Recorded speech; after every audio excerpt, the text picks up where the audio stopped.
saudari-saudara yang dikasihi oleh Tuhan, terus kita rayakan anugerah kehidupan. Saya ada di Jalan Raya arah Ponorogo untuk misa di lingkungan Logung. Ada kapel namanya Kapel Santo Lazarus, Saudara Maria dan Marta. Karena ada kapel Maria dan ada kapel Marta di tempat lain. Sekarang jam 3:30, saya akan sampai sana sebelum jam 4 untuk misa dalam bahasa Jawa. Sesudah kegiatan hari ini, saya mempersiapkan calon pengantin dan kemudian menguburkan jenazah dan tidak istirahat makan siang, tetapi lalu persiapan untuk menuju ke Logung. Dari Logung saya nanti akan misa ujub di lingkungan kota di Wonogiri dan kemudian pulang mempersiapkan doa Kuroda. Anda pasti juga terus semangat dalam memuliakan Tuhan di tengah keluarga dan pekerjaan ya. Yuk kita teruskan perjalanan.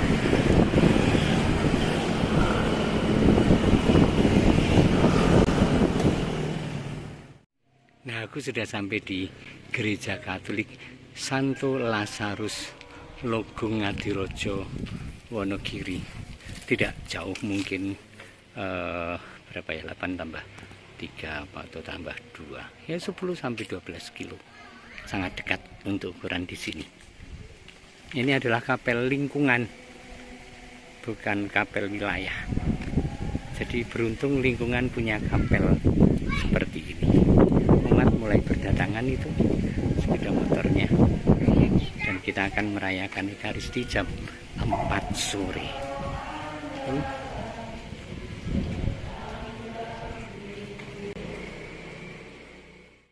Tuhan bersamamu.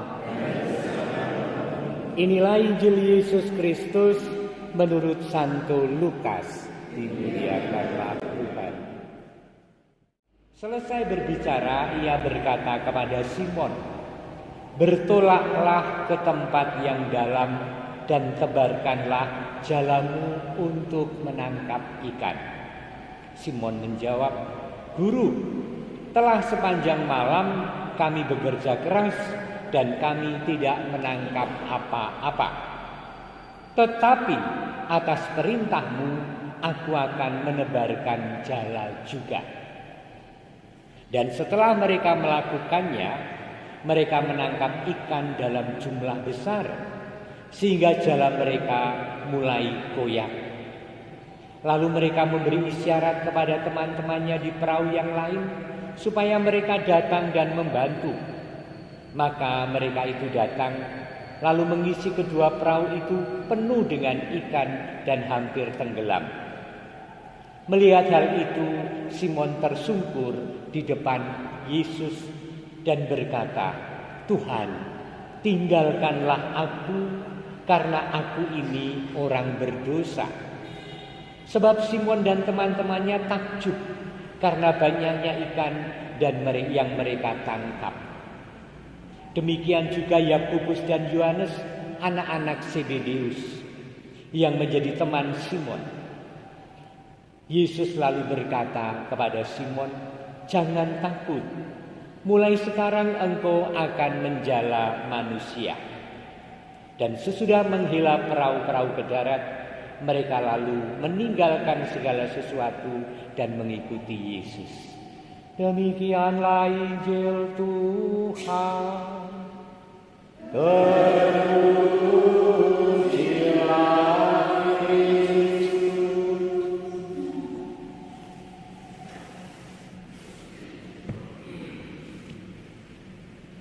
Saudari-saudari yang dikasihi Tuhan, ada yang menarik dari dialog antara Petrus dan Yesus. Satu kalimat ketika saya merenungkannya, dan ini tidak pernah saya renungkan kalimat ini. Petrus mengatakan, "Tetapi atas perintahmu aku akan menebarkan jala juga." Bagaimana kita seringkali dalam banyak hal itu eneng-enengan karo kerso dalem Gusti, karo dengan kehendak Allah. Kita punya pendapat, kita punya keyakinan, kita punya perhitungan di dalam hidup atau dalam keputusan. Dan ketika itu berkaitan dengan kira-kira Allah menghendaki apa, dan kita tahu kok dorongannya itu Allah menghendaki A dan bukan B, kemudian kita mengalahkan kehendak Allah dan jalan dengan kehendak kita sendiri.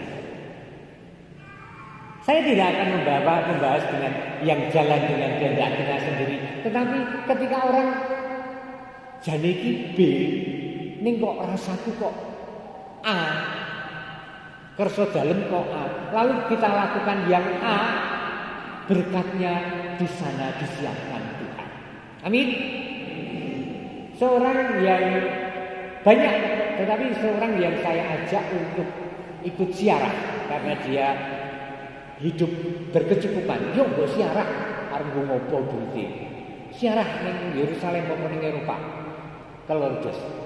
Dia sangat alot dan megah, tetapi karena yo mbok riko karo aku, akhirnya jalan.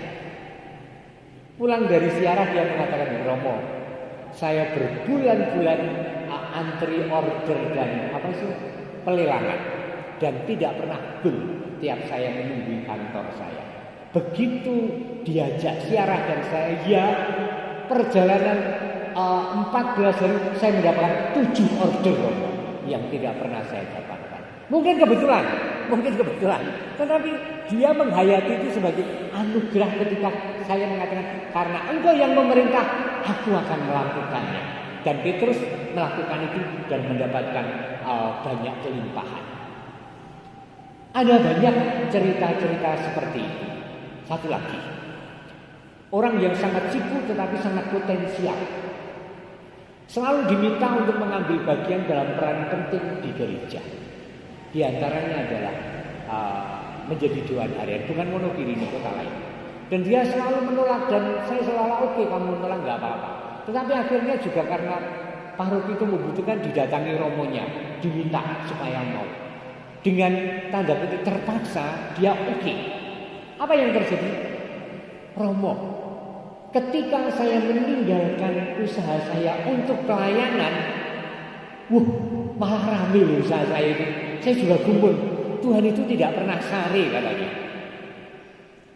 Mungkin kita mengalami banyak hal. Satu lagi, di paroki Prenggolayan saya kenal orangnya karena saya aktif. Dia berat untuk mengikuti, untuk menjadi ketua lingkungan. Kemudian ikut menjadi ketua lingkungan, dan ketika dia menyerahkan pada orang lain untuk menjadi ketua lingkungan berikutnya, dia memberi kesaksian. Saya memberi kesaksian. Melayani Tuhan diberkati dan berkatnya banyak. Bukan dari apa yang sedang kita layani, tetapi tentang hal lain. Tentang kesehatan, tentang kelancaran sekolah anak saya, dan aneka hal. Petrus memberi contoh kepada kita hari ini. Karena engkau yang menyuruh, aku akan menebarkan jala juga. Dan hampir tenggelam karena banyaknya ikan. Yuk, mau dulu dan Allah akan memampukan kita dalam segala.